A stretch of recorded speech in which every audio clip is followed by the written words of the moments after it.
était calme. L'ombre suit, sombre nuit, une lune brune, lui.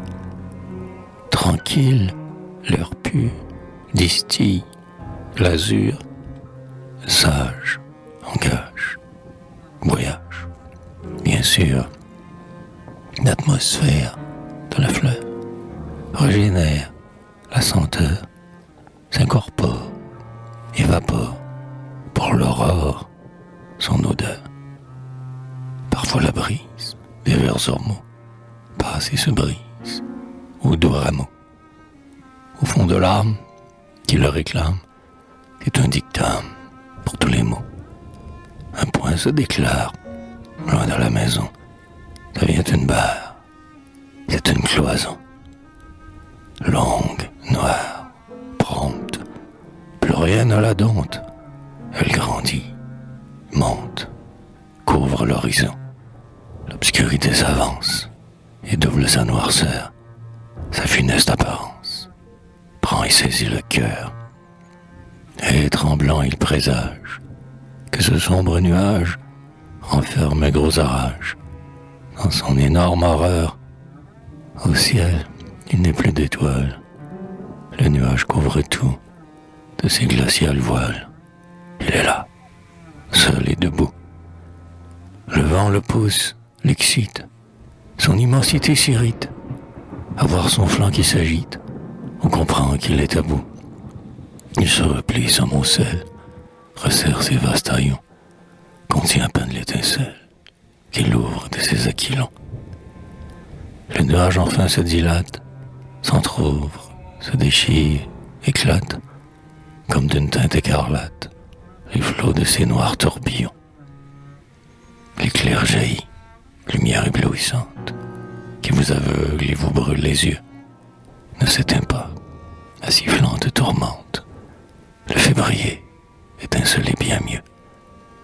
Il vole, en sa course muette et vive, l'horrible vent le conduit, la vive. L'éclair prend, en sa marche fugitive, par ses zigzags unilatéraux cieux. La foudre part soudain, elle tempête, tonne, et l'air est tout rempli de si longs roulements. Dans le fond des échos, l'immense bruit bourdonne, entoure, presse tout de ses cassants craquements.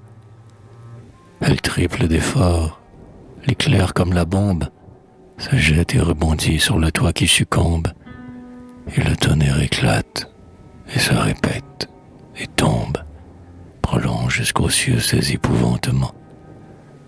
Un peu plus loin, et frémissant encore, dans le ciel noir l'orage se poursuit, et de ses feux assombris colore l'obscurité de la sifflante nuit. Puis par instant des aquilons la houle, s'apaise un peu, le tonnerre s'écoule, et puis se tait, et dans le lointain roule, comme un écho son roulement qui fuit. L'éclair aussi devient plus rare, de loin en loin montre ses feux, ce n'est plus l'affreuse bagarre, où les vents combattaient entre eux. Portant ailleurs sa sombre tête, l'horreur, l'éclat de la tempête, de plus en plus tarde, s'arrête, fuit enfin ses bruyants jeux. Au ciel, le dernier nuage est balayé par le vent. D'horizon, ce grand orage a changé bien promptement. On ne voit au loin dans l'ombre qu'une épaisseur large, sombre, qui s'enfuit et noircit, ombre, tout dans son déplacement. La nature est tranquille, a perdu sa frayeur, elle est douce et docile, et se refait le cœur. Si le tonnerre gronde, et de sa voix profonde, là-bas trouble le monde, ici l'on n'a plus peur.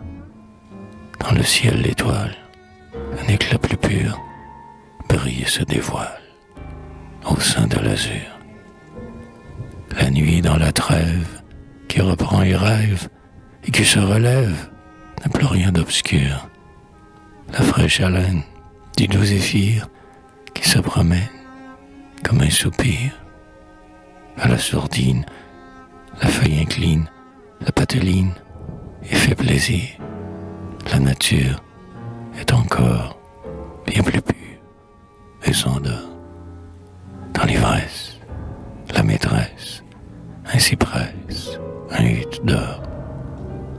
Tout aise, la fleur s'apaise, son cœur tranquille distille l'utile odeur.